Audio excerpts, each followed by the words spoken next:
right now, and this allows for a couple of reasons. I'll do this pretty much every lecture for, like I said, a couple of reasons. One, if you actually are joining us on Zoom at any time because you're in quarantine or sick or things like that, then you'll be on Zoom, and then also it allows you to reference back to them. So I post all of them on YouTube, so you can watch the lectures again, or maybe if you're just like folding some laundry or doing some dishes, you can just put it on the background as some music, or like, you know, some white noise, I guess, and listen to me talk if you like to do that. It allows you to study. It also allows, like, for example, somebody was gone for a sporting event today, they had to leave, so that they can catch up as well. So, and then at the end of the semester, I do delete them all so that for your guys' privacy reasons and things like that. Okay. So today we're going to be going through chapter 1. Your lecture assignment will be due on the 25th. It's your mother. There we go. Got it, babes. Off radio. Your lecture assignment will be due on the 25th. I wrote it up here on the board. Also, when you open up your My Wartburg, you go to coursework. It'll be right here, chapter 1 lecture assignment. It says you can take this homework starting Friday, January 22nd at 12 p.m., which was about an hour ago. It says the homework is due Monday, the 25th at 11:55. Oh, I don't know why it says a.m. I'll change that on my point. And we will go ahead and do that. Right. At any time, if you want to find the PowerPoints that I'm going through, they're on your My Wartburg under your courses, Bio 130, under syllabus. We're in Unit 1. All right, here's that Chapter 1 lecture PowerPoint. Also, it's a good idea to start thinking about Exam 1, even though we haven't even really started lecture today. The Exam 1 study guide is right there, and the active studying tool is just like an outline that I made where you could type into it if you'd like to, or write into it. Those are some options for you as well. Okay. So this is going to be about Chapter 1, Exploring Life and Science, okay? So our class is called, yeah. Yeah. I don't believe so, no. Just the quizzes are timed. Yep, you should have plenty of time. It's like a discussion post more so you should have plenty of time for that. Good question. All right, so our class is called Drugs and Personal Health. All right, Bio 130. But what we really go through and discuss, if you look at the syllabus, we kind of talk a lot about different scientific topics that kind of lead us into discussing how drugs and our personal health kind of are all, you know, related in some sense, okay? So we're going to be talking a little bit about some different biological topics. So we're going to need to know what is biology first, and that's what we're going to talk a little bit about. We're going to talk about what characterizes life, or in other words, what makes you different than the rock sitting outside in the landscaping, okay? And how do we classify that life, okay? When you look at an object and you're like, well, this is called an owl, but it's probably not living because of this, this, and this, right? Even though it's called an owl, right? Where do humans fit into the big picture? We're going to talk about, you know, all the way down to an atom, all the way up to an ecosystem or a biosphere and what those mean. We're going to talk about how we study science, or how do scientists like go about finding answers to all of our questions. This textbook that you have is essentially hundreds of years, or at least in the last 100 years, of scientists running some experiments, and they got some results. And they concluded some things, and now we, you know, call the thing in between our ears the brain, right? Just things like that. And where is scientific information published and what you should be aware of? Okay, you probably were in high school and maybe somebody, or even another class here at Wartburg, they made you do a research article. And even though I think Wikipedia has come further than it used to be, there's other places to find some scientific research that is credible. And then we'll talk about what makes something credible and not credible when looking at scientific research. That it just pretty much means you shouldn't take every headline that the news posts about some sort of scientific idea. It's really good to check the facts first. Okay, so I pulled it up here on my laptop, but I forgot to pull it up on the PowerPoint here. I just want to hit freeze. Or blank. There we go. All right. Normally what I do right now is I would break you guys up into small groups, and then we would answer a question and kind of do a brainstorming activity. Obviously with COVID, I got to keep you guys all 6 feet apart. So I have an interactive way to do this. So if you have a computer or a phone, we're going to use it right now. You don't have to. If you don't have a computer or a phone, just pull out a scratch piece of paper and that will work just fine. Let's see here. Okay. Your email address.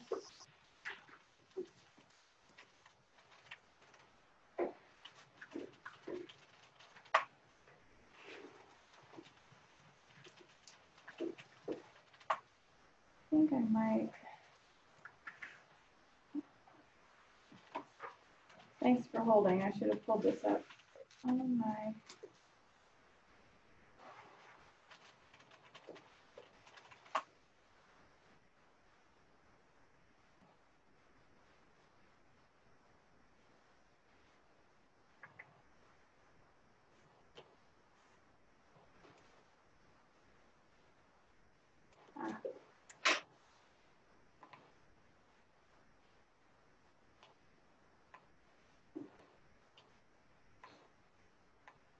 I just have to remember my password now. This is the name of the game here.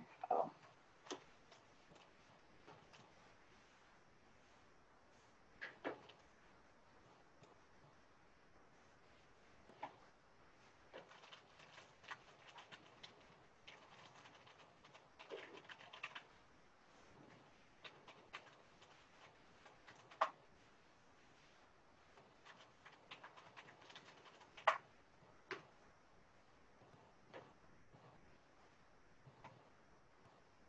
All right.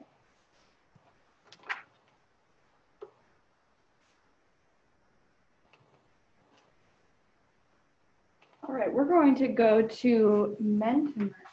Mentimeter? Oh, there it is. Gotta love this button. All right, so at the top it says go to menti.com, menti.com, and use the code 5886947. It's right at the top. I'll give you guys like another minute to get that in on your phone or on your laptop. Thought that was a kind of a cute picture of a turtle, so I just put it on there.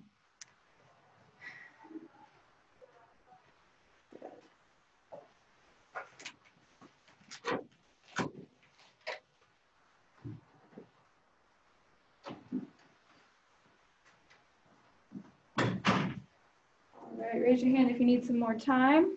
I do, because you told me it wasn't secure. Oh. Whatever, I'm gonna do it on my phone, sorry. Okay, no problem. We got till 2:55, I guess. All right, did that to me. That's okay. Technology hates me sometimes. No problem.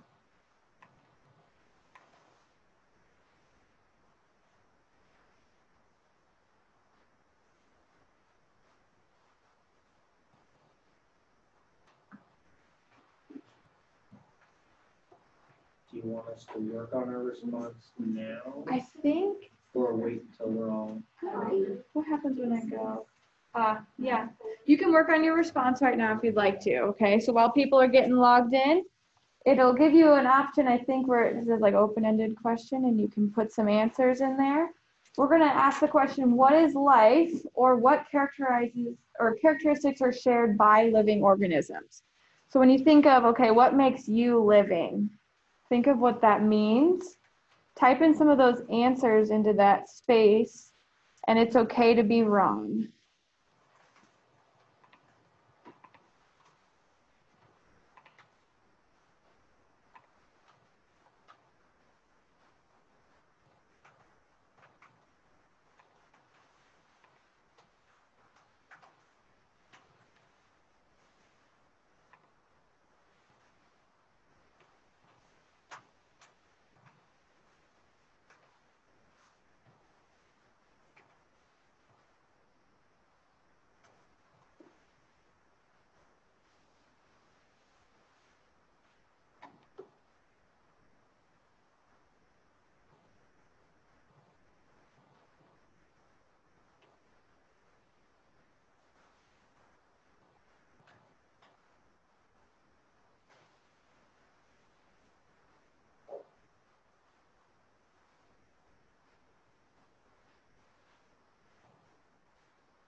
And then we just submit when we're done? I think so, yeah.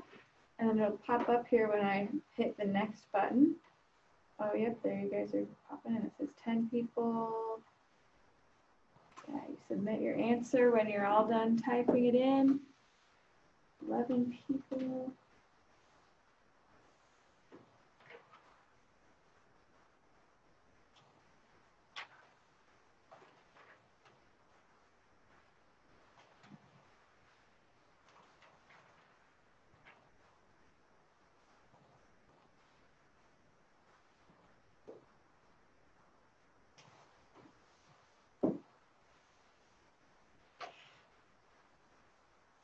Waiting on just a couple more submissions. Unless you didn't participate, that's okay too.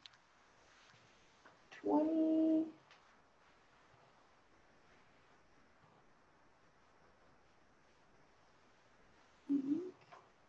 Anybody need more time? Need more time? Okay.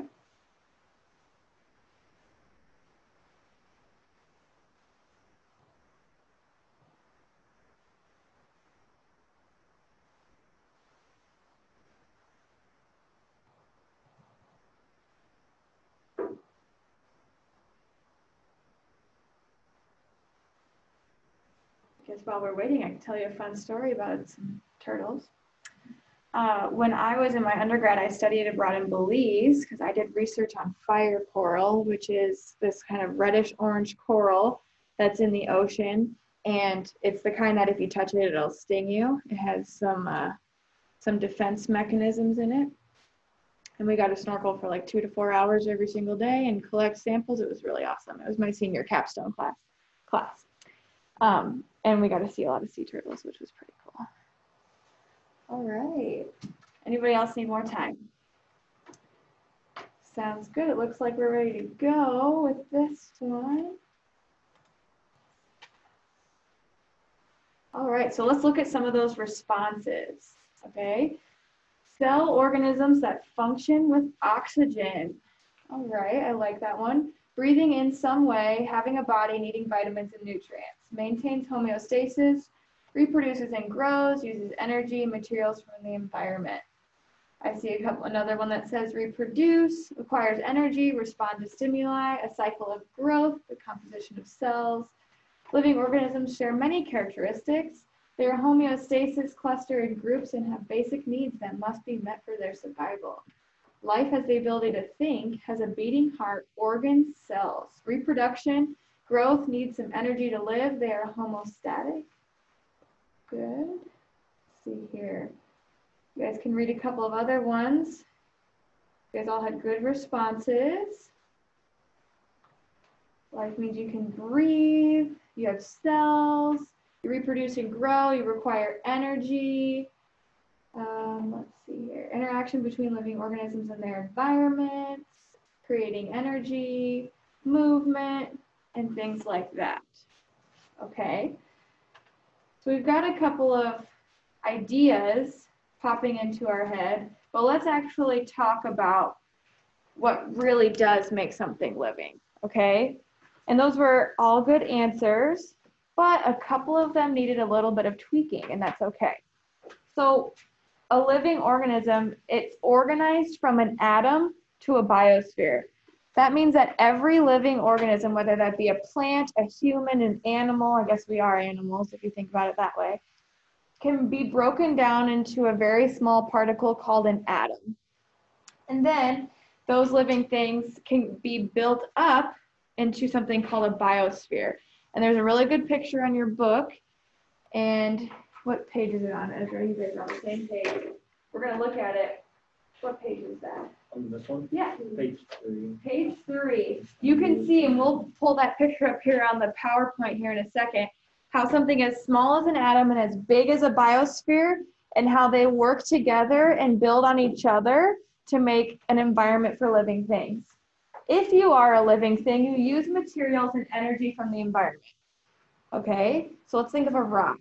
A rock is sitting in the landscaping outside or on a gravel road somewhere. It doesn't require energy and it doesn't use any materials from its environment. Okay, but let's think about a plant. A plant needs soil most of the time, sunlight and water most of the time. And it uses those materials to form energy, and it got that from its environment. All right, even if you had a pack of Oreos before class or some Skittles, even though that seems like it's not from our environment, technically if you break it down, it is, right? So we're humans, we're living things, we're taking things from our environment, maybe that means some food and things like that to provide us with energy, okay? But the owl here does not provide or need energy. We maintain a relatively constant internal environment, okay? That's what that homeostasis word means. And if you were to look at that word homeostasis, just look at the root word being homo or homeo, that just means same, okay? So if you have a maintain a relatively constant internal environment, that means when you go outside and you start to shiver because it's really cold out, that's your body's reaction to trying to keep your body temperature at that 98.6 as best as possible. Obviously, that fluctuates throughout the day, throughout the month, throughout the year. Your body temperature can fluctuate, but your body has some response to the environment to create an internal environment that protects you, right? If you were to go outside for too long, you could get sick, or things like that, or like frostbite and all that nasty stuff, right? But for a while there, your body can kind of keep that relative temperature. That's us responding to that external stimuli, which is that next bullet point, and maintaining somewhat of a normal inside. You can think of it the same way as if you go somewhere where it's really hot and you start to sweat.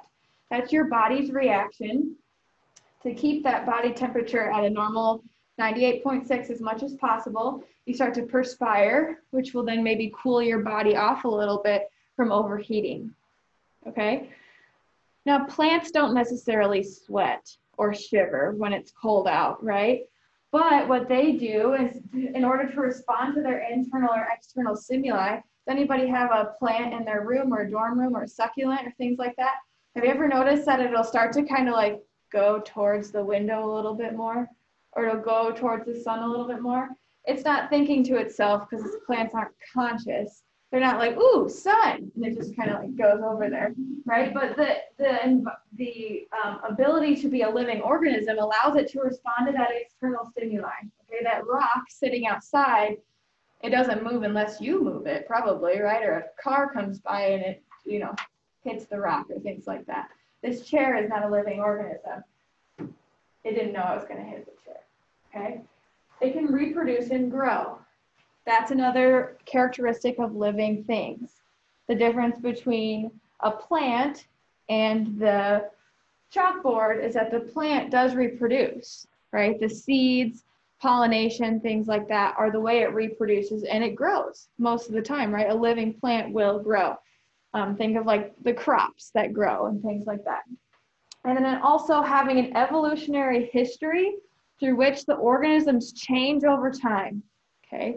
We can think back to the cave people, right? And how you can think of what, like if you think in your mind of an image of a cave person and what they look like, maybe hairy or kind of hunched over. You guys all got that image in your mind. That's what comes to mind when I think of that. And how now humans are a little bit more upright, right? We stand upright, and we have different features. Maybe over time, humans have gotten taller, okay? There's also like ways through evolution that we change genetically. Animals change as well, and the animals and plants and bugs and all the things that are in the area that we are now have changed over time. It doesn't necessarily mean that in that instant that thing changes. It just means that over time, through mutations in genetics, we can see some changes of things. So those living organisms change. The rock sitting on the side of the road, I like using that example a lot. We could think of other examples. It doesn't really change over time unless something happens to it, like it gets smashed, right? That's what kind of characterizes living organisms. So if we go back to what you guys were talking about here, there was one that said like beating heart, okay, which is kind of true, right? A plant doesn't necessarily have a beating heart, but what that beating heart is doing is keeping our homeostasis, right? It's pumping that blood, it's keeping our oxygen flowing through our body, it's keeping our body temperature correct. There was another one. What else did I see? Sustaining molecules and output of unused molecules, which is essentially the breakdown all the way to an atom, right? Molecules are broken down into atoms. So you guys were on the right track. Movement is kind of true, right? A plant can move, but movement doesn't define all living things. Digestion is interesting. It's kind of true. That's that homeostasis, right? So you guys were on the right track. It's just these are kind of those umbrella terms that define those living organisms. Thank you for participating. So here's that picture. That's in your book on page 3, okay? Kind of hard to see the words from so far away, so I'll do my best to describe them, but you can also reference your textbook or this PowerPoint at a later time. All right, right down here at the bottom, you've maybe seen a cartoon picture of an atom before. Maybe you've heard of somebody trying to split an atom before. An atom is so small that you can't see it. It's so small that if we were to go get a microscope, you couldn't see it, okay? All of those atoms make up molecules. Does anybody know an example of a molecule?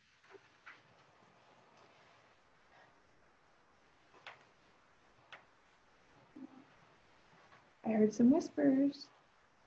Like water? Water, yeah, water is a molecule. It's made of 2 hydrogens and an oxygen, H2O. Drink that water, stay hydrated. That's a molecule. Everybody take a deep breath in and out. You just took in some oxygen, O2, and you released some carbon dioxide. Okay, those are all examples of molecules. So that's that second level right there. So atoms make up carbon, and carbon plus a couple of oxygens make up carbon dioxide, which is a molecule.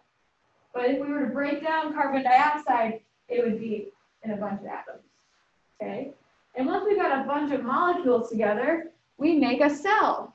Okay, that was one of the things that we talked about. A cell can be structural, it can be kind of fluid, but it's a unit of all living things. It's broken down into pieces. Think of it as the Lego blocks to the big Lego castle, right? It's the building block of all living things. This one is a plant cell, and this one is a neuron, which is a nerve cell. Okay, the reasons I know that, well, one is labeled, but 2, the plant cell has a rigid cell wall. It makes it kind of structural, kind of like the Great Wall of China, right? Kind of structural. This neuron has these branch-like kind of finger-looking things that go out like this that communicate like a telephone, so that when I, touch the hot stove and I feel that sensation, I'm like, ow, that hurts, and then I pull my hand away. Right? They're communicating. Those are your cells. Okay? Your cells make up tissues. Okay? These are groups of common cells that work together for some certain function. So you have your nerve cells that make up your nervous system, and your tissue of your brain, or your organ is the organ is your brain, but then you've got like nervous tissue, and you've got the photosynthetic tissue. So a bunch of cells, a bunch of plant cells here make up this photosynthetic tissue. Think about the tissues that make up your liver, your lungs, the actual tissue that makes up what the organ is. So we're working our way up. We went atom, molecule, cell, tissue, and now we've got some organs, okay? You all have organs. And these organs are composed of those tissues that function together. So now you've got an organ like your brain, your heart, your lungs, okay? A leaf. A leaf is an organ, right? Things like that. Once you have the actual organ, like your heart, your brain, your lungs, your liver, then they work together in an organ system. So we're kind of working our way up into kind of more complex things. Your organ system would be like your nervous system. Your nervous system is made up of your brain and your spinal cord and the nervous tissue throughout your body, okay? Another organ system would be your cardiovascular system, and that would be made up of your heart, your blood vessels, and your veins. So all of those different organs work together in an organ system, which makes up an organism. And that's a picture of me right there in a toga. Or it makes up a tree. Right, that is an organism because it has all of these things. This organism has an organ system, it has an organ, it has a tissue, it has a cell, a molecule, and an atom. When I get two of these organisms or more together, we get into a population. So there's me and my other toga friend right here. And together we make a population. You can think of this like in your dorm, right? So if the ecosystem is like Waverly, Iowa, all right, your community would maybe be like your dorm room or your dorm, and maybe the population would be like your dorm room floor and things like that. So once we have more than one organism together, that's a population. What a population is when we get a bunch of different organisms together, and then an ecosystem is a community plus the physical environment around you. Okay? So all of these things can be broken down to a small particle called an atom, and it makes it all the way up to an ecosystem, which you just think of as like the world, the environment around you. So how do we classify humans? So there's two words up at the top, human and house cat. Okay, and maybe when you were in high school science, they made you memorize this. Domain, kingdom, phylum, class, order, family, genus, species. Yeah. Okay, remember that. So there's different names as you work down that get more and more specific due to the characteristics that they have that allow us to characterize living things like plants and animals and even humans, okay? So a human, you've maybe heard of humans being called Homo sapiens, right? But we actually have a lot in common with the house cat. We are first eukarya, which means that we have eukaryotic cells. Eukaryotic cells are the opposite of prokaryotic cells, okay? I'm just gonna write E-U-K, eukaryotic, and prokaryotic. This is the one that humans are, eukaryotic. And this means that we have complex cells. That means inside of our cell, we have a nucleus and a mitochondria and a Golgi apparatus and a rough endoplasmic reticulum. Okay, I hope I'm not speaking too much gibberish yet. A prokaryotic cell is a simple living organism, very simple. Think of like bacteria or algae, very simple living organism. Okay, so we're eukaryotic. That means us and the house cat, we have complex cells. Then you go down to the kingdom. We're in the animal kingdom because we're not plants or fungi. And then you go down a little bit more, chordata, mammalia. Oh, and here we go. We're a primate, and the house cat is a carnivoria. Okay? As we get down, you get more specific, and maybe you've heard of like a feline, a fleecis domesticus, which probably meant a domestic cat. House cat. All right, this is how you characterize living things. And as we get down to the genus and the species, it gets more and more specific to that specific organism. And this is actually changing frequently through evolution. So what makes humans differ than other living things or different animals? Well, we have a cultural heritage or patterns of our behavior that are passed down from generations, okay? We kind of get together with some other humans and we've got, you know, some behavior patterns, essentially is what it's saying. We have highly developed brains. You guys are all very intelligent people, and you have a highly developed brain because you can listen to what I'm saying, you can look at that PowerPoint, you can move your hand as you write that note down, you can type. All right, those are all highly developed skills. Well, thankful for our thumb, but also for the cognitive of I can hear what she's saying, I can interpret that to an extent, right? And you can process that. That's a highly developed brain. Think of like a dog. Like my dog knows how to sit and stay and lay down and roll over, but he can't probably listen to a conversation that I'm having unless I'm saying chicken or ball.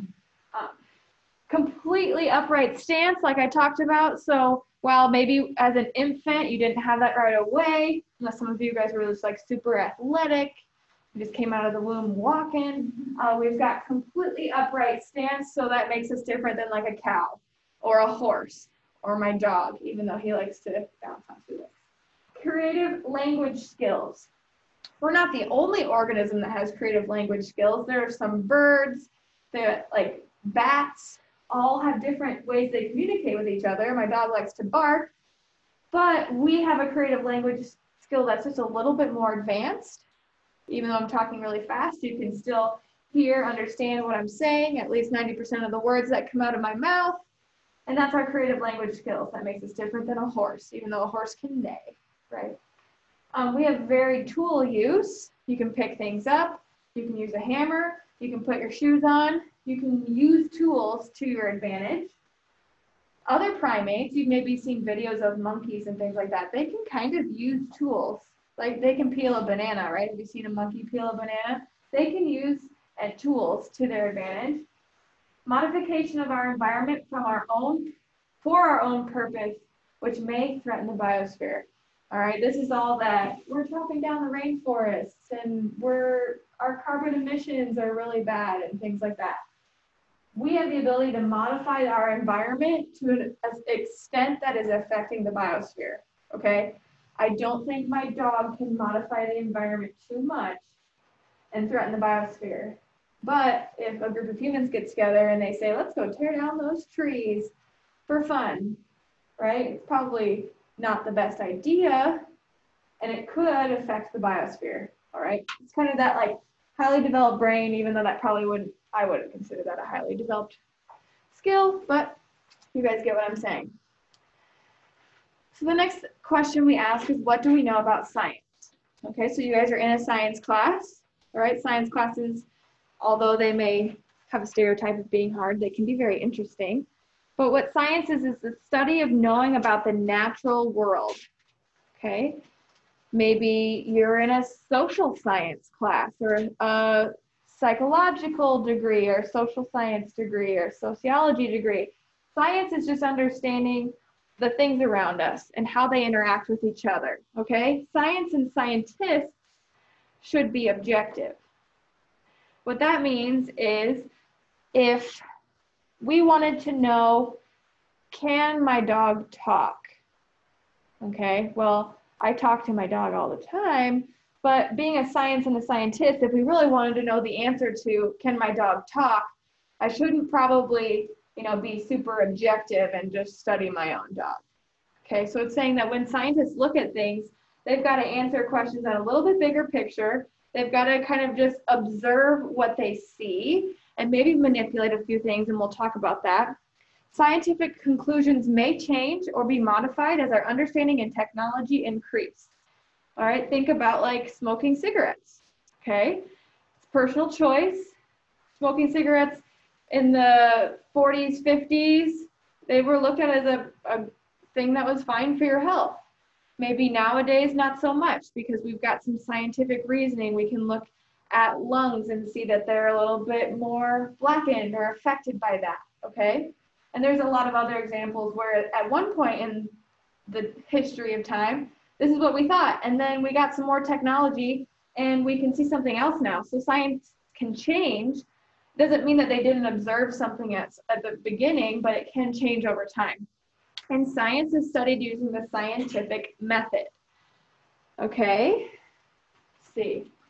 We're gonna do that next, okay. One more slide and then we're gonna get to the next question on that menti.com, all right. Scientific theories in biology, all right. Knowing what the difference between a theory and a law is, okay. The law of gravity says that every time I pick this pen or this marker up without fail, it'll drop every time. Every single time. I'm not going to do it too many times, but you guys get the point, right? That's a law. That's for sure. Okay? That's never going to be proven wrong until we all go to Mars in 2025. Okay? The theories are essentially really supported data that we are very, very likely to believe, but it's possible it could be wrong. Okay? So like the cell theory is saying that all organisms are composed of cells and that new cells only come from pre-existing cells, which makes sense a little bit, right? We were all developed from a sperm and an egg fertilization. Both of those were cells. Through mitosis, we divide, multiply, multiply, multiply, baby, right? That's pretty much how it happens. The other one is homeostasis. The internal environment of an organism stays relatively constant. Okay, we can find a lot of data to support that. Genes, organisms contain coded information that dictates their form, function, and behavior. Essentially, it's kind of like a computer code, but inside of your body that kind of tells everything what to do. The ecosystem, a theory about the ecosystem is that populations of organisms interact with each other and the physical environment. We can kind of note that if you go outside, you can see the squirrel like run up the tree and like chew on an acorn, right? It's interacting with its environment. And then evolution is that all organisms have a common ancestry, but each is adapted to a particular way of life. And we'll talk a little bit about evolution later in this class, but those are some of those scientific theories that are in biology. And the difference between a theory and a law is a theory, while it has a lot of supporting data, it could eventually maybe be proven wrong. We won't know, but without fail, the marker drops every time. Okay, so the next question on, let's see here, I think, is we're gonna ask the question, what are the steps to the scientific method? It's okay if you don't know this question, it's just supposed to kind of get you thinking. So the scientific method is a series of steps that a scientist would do in order to ask a question and maybe answer the question or find a different answer to that question. But if somebody were going to start an experiment, yeah.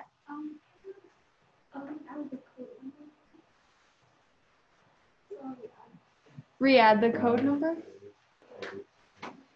Oh, read you the code number, sorry. 5886947. Take your time here. So essentially, if we want to do an experiment, we're going to go through these steps, all right? We're going to do these steps in order to figure out what we want to figure out. It's okay if you're wrong. It's okay to take a guess out of left field.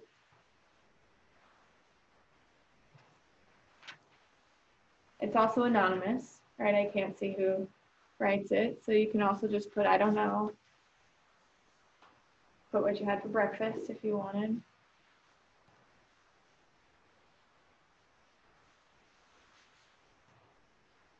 And then once you figure that out, you can hit submit.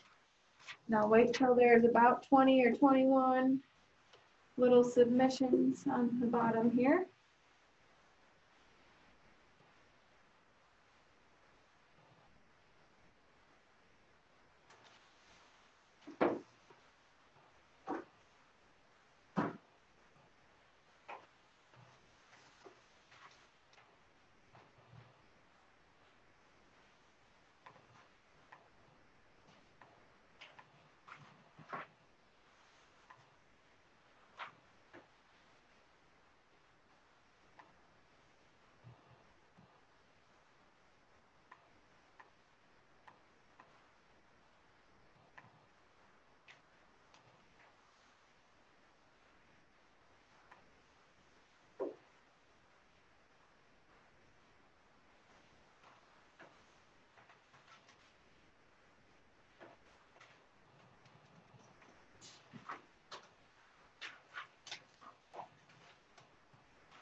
I'll be waiting on one more.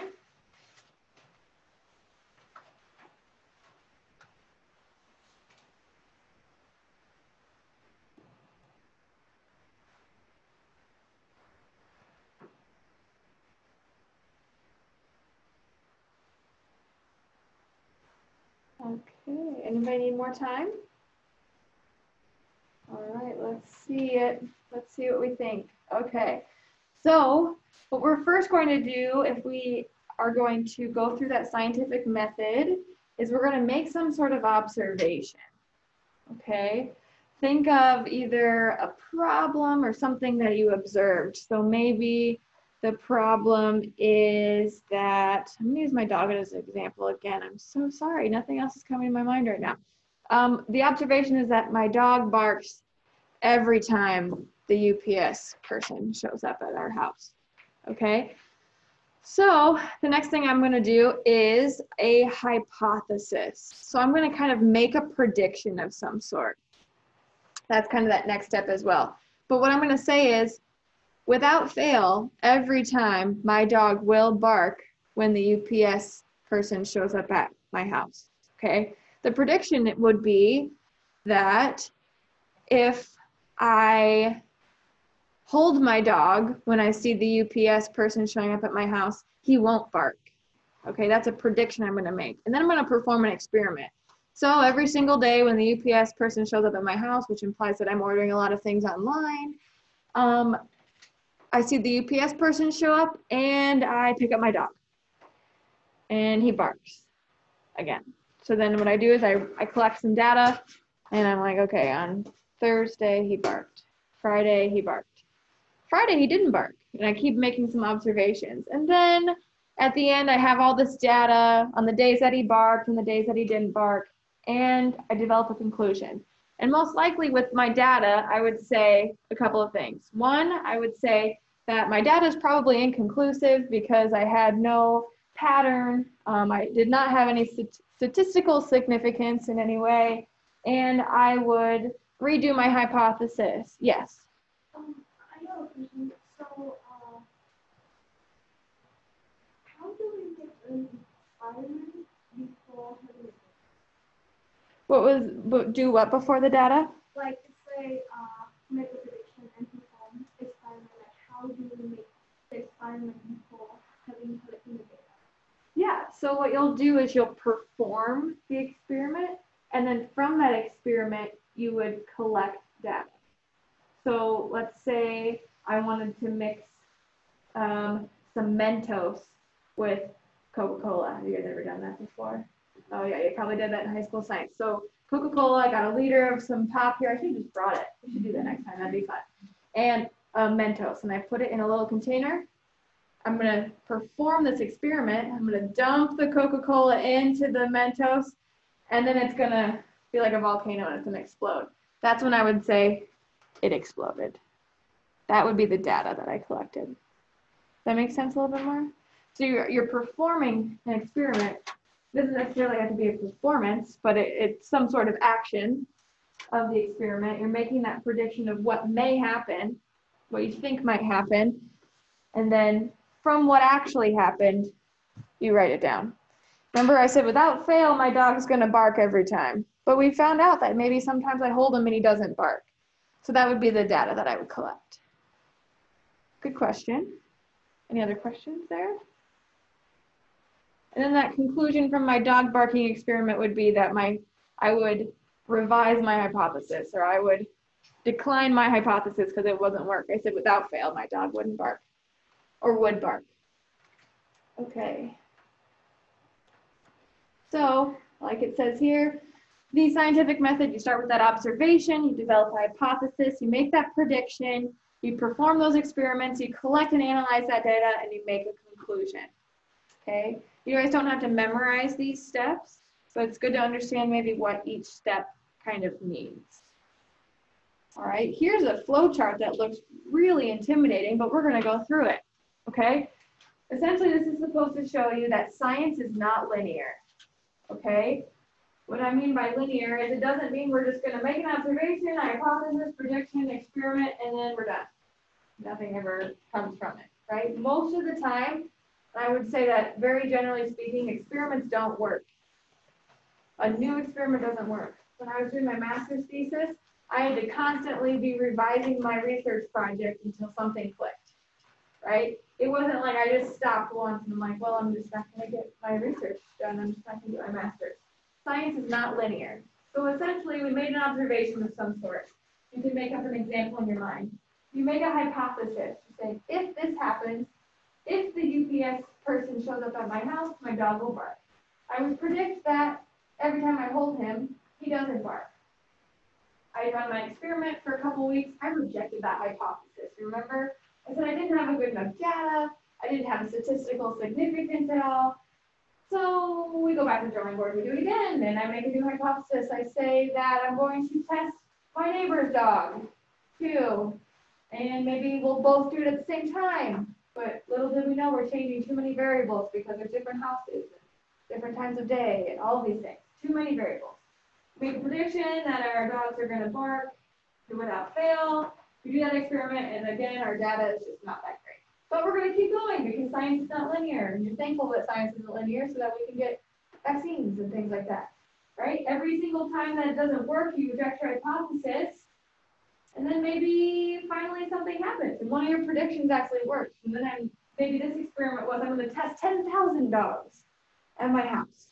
And then every week, I'm going to see if all those dogs bark without fail. And guess what? If I test 10,000 dogs in my house, one, I don't think I could hold 10,000 dogs in my house, but I bet I'd have a big enough data set that I could make some sort of conclusion from that. Maybe 10,000 is too big, maybe 150, okay?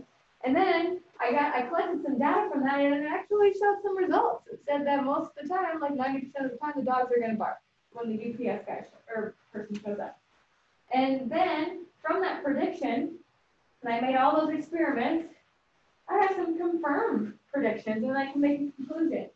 That maybe my conclusion is dogs respond to a stranger showing up at their house because we have all this data to show it. But I didn't just stop at the first tier, I guess, is what I'm saying. Science isn't linear. You go through a cycle of those steps of the scientific method every single time to make sure that everything is conclusive or you can make some sort of conclusion. Okay, we're going to talk about a controlled study. So I just mentioned it a little bit ago. I said, I'm going to test my neighbor's dog and see it at their house. And some of you started to shake your head. You're like, I get it. She's changing too many variables, right? I can't say that the person next door orders just as many Amazon packages as I do, right? That's a variable. They probably have a different sized house or a different layout of their house. Maybe their dog can't even see the front door, or the UPS person shows up at a certain time of the day and it's different than mine. There's so many variables to change. But when you're actually going to do an experiment, it's important to control a lot of those variables in order to see what the actual problem is. You can think of this like when you're trying to problem solve with somebody you're having a conflict with, right? So an experimental variable is a variable that is purposely changed or manipulated. It is purposely changed or manipulated. Okay, I gave this example last semester with my Bio 151 and they liked it. So we're gonna try it here. Okay, when I was in my undergrad, we were allowed to do any experiment we wanted in our science class, which is really cool, right? You can experiment on anything. And being the freshman in college that I decided that I would test if zebrafish can live in a tank of Gatorade. I don't know why I thought that was a cool experiment, but I went forward with it, okay? And what happened was, as you can imagine, the zebrafish didn't make it too long in the Gatorade. But what I should have done, maybe, was test them in a tank of sugar water, where all I'm adding to the container is sugar, and see if they maybe eat the sugar, or if it affects their gills and then they die, okay? But adding Gatorade, think of all the ingredients in a Gatorade. All of those were too many variables for that experiment, okay? You could do the same thing with a different experiment. Maybe you wanted to test the different water temperatures at which zebrafish can live, okay? And now all I change is like this tank is gonna be at this degree Celsius and this tank is gonna be at this degree Celsius. All I'm changing is the temperature. They're gonna have the same amount of water in there, we're gonna have the same amount of zebrafish, they're gonna have the same little cute little SpongeBob plant thing at the bottom, all of it's gonna be the same. An experimental variable would be the temperature in that example because I changed it on purpose to see, and maybe I would observe their activity. Okay, that's an experimental variable. I purposely changed it or manipulated it in order to have some sort of result. All the other variables remained constant, right? I said the same tank size, the same amount of water. I gave them the same amount of food, same amount of zebrafish, so that the only thing that should change when I collect data, it should be in relation to their temperature that was in that tank. Okay, so then we have different groups. We have a test group and a control group, okay? I would probably then go online and research, and I'd say, okay, what temperature do zebrafish normally like to be in the wild? And it would probably tell me a certain degrees Celsius. That would probably be my control group. I would set them up as normal as possible. And they're not going to be affected by any of the changes, right? This is a group for comparison that is not exposed to any of the changes I'm going to make. All right, now we've got my test group. And my test group is going to be the ones that I change by maybe a couple of degrees Celsius. Those are the test groups. And I needed the control group in order to compare their behavior to what they normally are. Okay, so that's the difference between test group and control group and experimental variables. Okay, so this is kind of hard to read. This figure is in your book, it's 1.9. Okay, it says a controlled laboratory experiment to test the effectiveness of a medication in humans. This happens more than you think, right? Think of all the medications that are in the world. You can think of maybe 5 or 6 off the top of your head. Every single time one of those medications was made, they had to go through a scientific method, test it on a different amount of organisms, including humans, and then they had to see if it's actual results. So I'm going to look at it up here and kind of explain it to you so that I can see it as well. At the top, it says antibiotic B is better treatment for ulcers than antibiotic A. This is their hypothesis. So we've got 2 antibiotics here. One is called antibiotic B and one is called antibiotic A. And this scientific group is saying that B is better than A. All right, so we got a group of people. We've got different ages, races, genders in this group of people right here. That's important because it could affect different people in different ways because of genetics, strictly science, right? What we do is we take these groups and we perform some treatments on them. And the groups were treated the same except for the one thing that we're changing, okay? They were given the same amount of food, they were probably living in the same area or maybe a different area, who knows? But the only thing they changed is which type of treatment they got. One group, with this red box right here, they got the control group, which they received a placebo pill, which is essentially just a little pill full of sugar, right? They wanted to see, that's the group that essentially got nothing, right? They actually physically took a pill, but they didn't know that it was full of sugar. It was just like a little piece of candy, and they swallowed it. But it looked like all the same. Test group 1 received antibiotic A, and test group 2 received antibiotic B. The experimental variable would be the treatment, whether or not they got an antibiotic or if they got the placebo. They collected data, and each subject was examined for the presence of ulcers in this example, okay? And then we collected data, and it says the percent treated here is on the y-axis. So we have a percentage here. This is 0, this is 100. Then we have the different experimental variables across the bottom. You have your control group, your test group 1, your test group 2. All right, and it looks like from our data that test group 2 had a higher percentage of effectiveness. Well, what did test group 2 have? Antibiotic B. And so that's kind of like a controlled study in action. How they had a group that didn't receive anything, and they compared it to the 2 different antibiotics. That's also in your book if you need to refer back to that. So how the cause of ulcers was discovered is through a scientific method in action, exactly like we showed in this last figure. The observation that they kind of started to see was that many patients had a particular bacterium near their ulcers. The doctor made an observation, oh, most people who come to my office say that the bacterium near their ulcers, and we define that bacteria as this. So their hypothesis was this specific bacterium, that I'm not going to even try and pronounce and butcher, is the cause of gastrics and ulcers. That's their prediction, or their hypothesis. So they make an experiment, like we talked about, where they say this bacteria was isolated and grown from ulcer patients, and then humans swallowed that bacteria, and the solution developed inflammation in their stomachs. All right, so they got 2 experimental groups. They made some observations. They have a conclusion now that that bacteria was the cause of most people's ulcers and can be cured by antibiotics. Every single time, every medication, every diagnosis, scientific method, through and through. Okay, got a couple more slides here, and this one is talking about reading about scientific information. Okay, we're thinking about like your textbook. This is probably a good source of it, some scientific information. But if you were to look through it, there might be, oh, what can I find?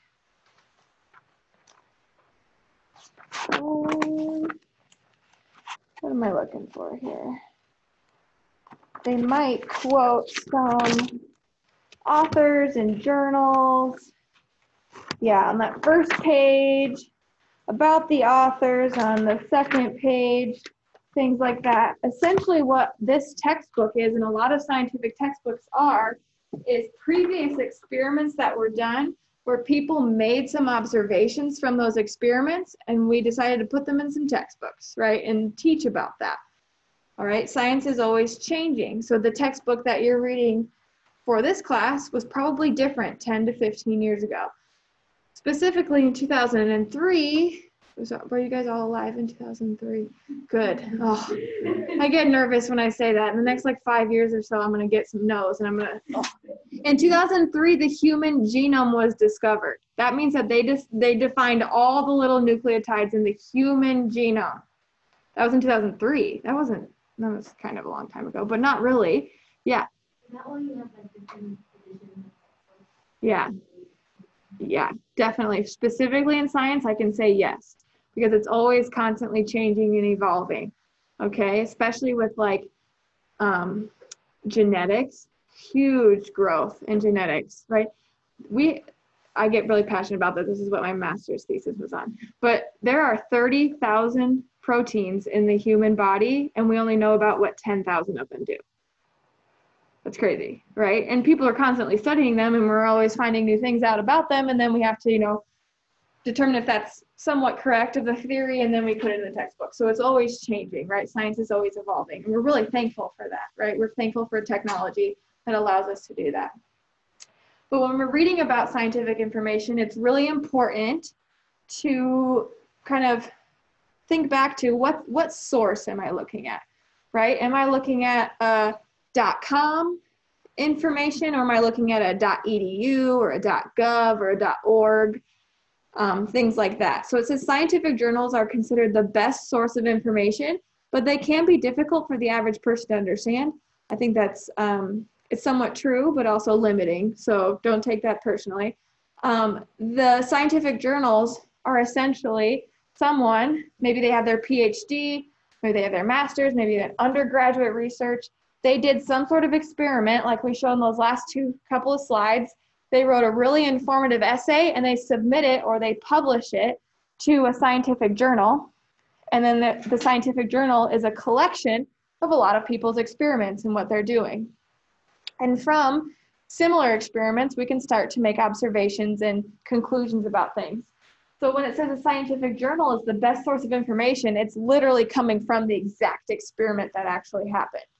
And that's important because how the experiment was run, how many individuals were tested, what were they tested on, what type of group was tested, things like that really matter, okay? Often a person reads a secondary source and must be wary of the information taken out of context. Your textbook is a secondary source. I'm not saying that you have to be wary of the content that's in there because of the authors and the credibility and things like that. I know you're like, I can't believe anything anymore.